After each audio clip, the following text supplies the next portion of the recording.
Welcome to What I'm Dying to Know, which is a podcast we're bringing you from Bethesda Healthcare Palliative Care team. So this is a space for open, honest conversation just about palliative care, what it really is, who it's for, and why it really matters. So we know palliative care can feel a bit confronting for many people. It can be quite scary, but it's not all about death, and that's what we're really hoping to get to you today. So it's about living well, it's about quality of life, and it's about living well right until the end of our lives. So supporting patients and families is a huge part of what we do, and everything we do is with comfort, dignity, and giving people a choice. So in this series, we'll be speaking with the people who actually deliver this care every day and sharing stories, insights, and hopefully some practical advice. So we will also be hearing from our Facebook community, where we put out a question to see if anybody had some questions about what it is that we do in palliative care. So I'm Sarah Day, staff development nurse at Bethesda Healthcare in the palliative care unit, where I now get the fabulous job at training the next generation of palliative care nurses, something that I really love doing. I'm also joined here today by Fiona Moody, who's our clinical nurse coordinator, and Dr. Paula Moffat, who's one of our fabulous palliative care consultants. Between us, we've got some decades of experience and a bit of knowledge as well, I'd say. And we are lucky enough to be able to work together every day in one of Western Australia's leading palliative care units. So welcome to both of you. Thank you, Sarah. Nice to be here and joining you today. Yeah, thanks, Sarah, for having us. Oh, yeah, I'm excited. I'm really excited that we're doing this. So thanks both for coming. So our first episode, we thought we'd start with the basics. Let's look at unpacking what is palliative care. So I think you can't start anywhere else other than here. So there's a lot of misconceptions about palliative care, guys. And I think one of the common misconceptions is that our patients are imminently dying. And I think that's the big point that we wanted to get across as a team today. So much so that I was wandering downstairs to the cafe, and one of our volunteers I met on the stairs, and she says to me, "Oh, gosh, you work in palliative care?" And I says, yes, I do. She said, "God, well, I saw one of your patients walking around the other day." And I said, "Well, yeah, quite a lot of them walk around, actually." And she actually had no idea. So this has sent us on this journey to talk about it a bit more. So, Paula, over to you. What would you describe as palliative care? Is it just about dying? Yeah, thanks, Sarah. As you say, there is a lot of misconceptions out there what palliative care is and isn't. And look, we look after people for a range of time. So palliative care is about looking after people who have got a life-limiting illness. And so that could be for years, in fact. It may not be just the last days or weeks of someone's life. It could be for years. So we look after people in palliative care for the reason to try and improve their quality of life. And that might be a range of things. That might be for their symptoms physically or emotionally or otherwise, socially as well. So we're about making sure that people are living well until they die, and that could be over a really long time. Palliative care places are not just for people that are dying. We have a lot of people that go home and then they come back again and in and out of palliative care units. So we get a whole range of people. And also, the other thing to note is that some people can still be on what we term active treatment. They might be having cancer and going through chemotherapy or radiotherapy, and we're helping them manage their symptoms as they're doing that. Or they might be going on to dialysis, and we're looking after them as they're going back and forth to having those treatments. So people come in and out of palliative care. They don't have to, we're not just at the end of life. Yeah, thanks, Paula. So we can be seeing people for a long time.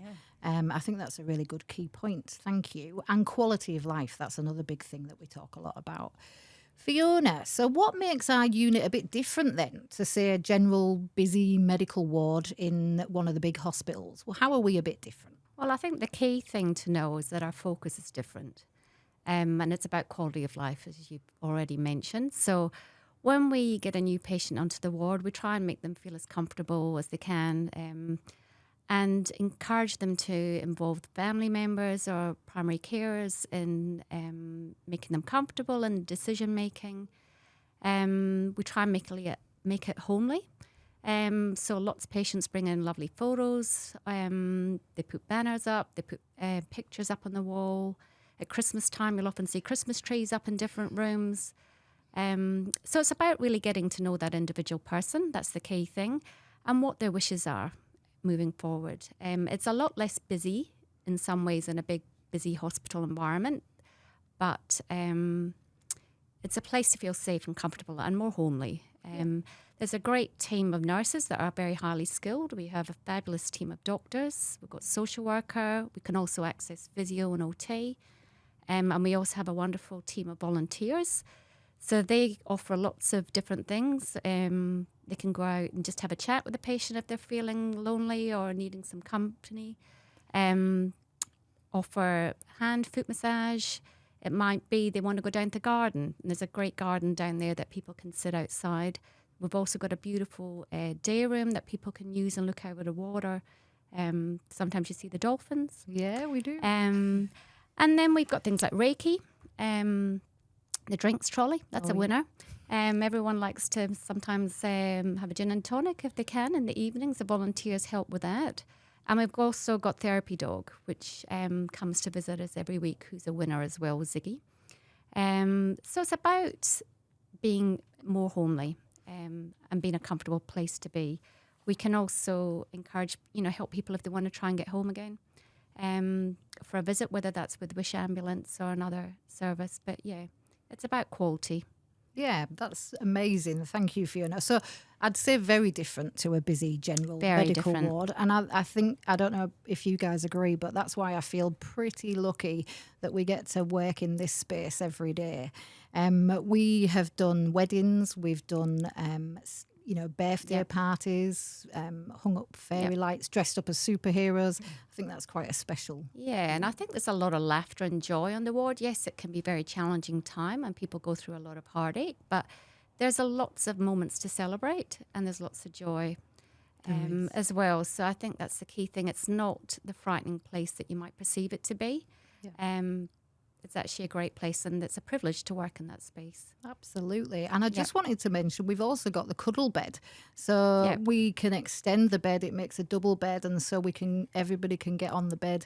I think that's a really good point to mention. Thank you, Fiona. So let's talk about length of stay and at what stage people can actually access palliative care. So out in our community, Philomena Fernandez asked, if I am given a diagnosis of a serious illness that has no cure, at what stage do palliative care get involved? So, Paula, how long do we see patients in palliative care? When can we see them? It's a very good question. And I think it really depends on the individual and it depends on their symptoms. Often we might not see people to the end, which is unfortunate because, as you know, Sarah, there's been studies out there that shows really clearly that if palliative care are involved much earlier, that people actually live much better and sometimes actually live longer if we're involved. So often we try and get involved as early as we can, and we might be involved for a period of time and be fairly heavily involved with someone's symptoms at that time, and they might be going through treatments and their symptoms might dissolve for a period of time and we might step back.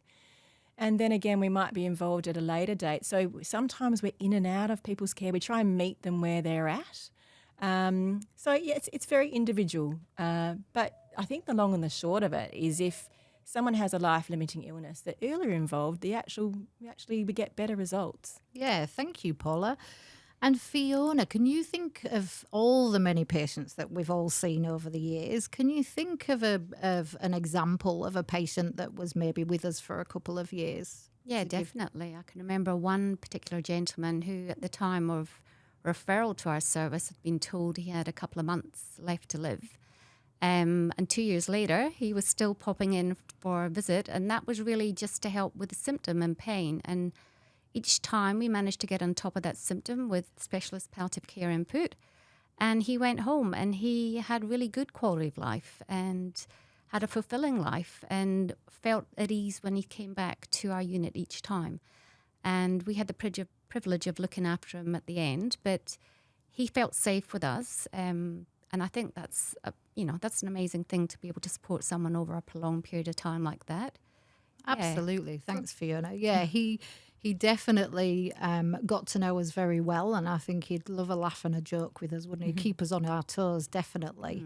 And I think that's when it's really special. The sooner that people actually access palliative care, the more they get to know us and get to understand that we're there to support living and quality of life. So both of you, thanks so much. Honestly, all of these answers I feel have, really tried to summarise what we do. If we were to think about some key things then for a palliative care team and how we can actually help, what are useful for our patients or families considering palliative care in the future. So what are some of the things that summarise how we can help as a palliative care team? So Sarah, I think the main points are to think about is to understand the person and their goals and their wishes. So for us to understand the personhood and what makes them tick and what makes them make decisions that are, for certain things and against certain things, and that's what we term advanced care planning. And so that involves lots of our team to be having conversations, but also then it goes on to about that helps them with their quality of life. We're all about quality of life. And that might also include things like optimising physical symptoms. So there's a whole range of things there, but I'm sure Fiona's got a few other things as well that she might want to talk Fiona, about from herself. Thanks, Paula. Yeah, I think key is supporting the family and the carers. Sometimes we do get people that get admitted because there's care stress out there. So I think it's promoting dignity, quality of life, and supporting the family and the carers. That's a key part of what we do every day. Brilliant. Thank you both so much. So to summarise, I think we can safely say that we've got some buzzwords here, such as palliative care is all about quality of life, and that we see the individual as a person and all the other things that are going on around them. And that you can come to us at any point in a diagnosis where you've got a disease that we can't cure, and that we will see you as a person and your families and support everybody in that journey, which can be quite confronting. And so hopefully a bit less confronting for the people listening to us today. And so if you did want a bit more advice, you can actually access the Palliative Care Consumer Line. If you're in WA, it's a great resource that you can ask questions. And so today, thank you, Fiona. Thank you, Paula. You've both been brilliant, of course. And this is a little series of episodes of podcasts that we thought we'd bring to you to really celebrate Palliative Care Week, which is coming up on the 11th of May. So thank you for listening, everybody. And thank you, Fiona. Thank you, Paula. Thank you very much. Thanks, Sarah.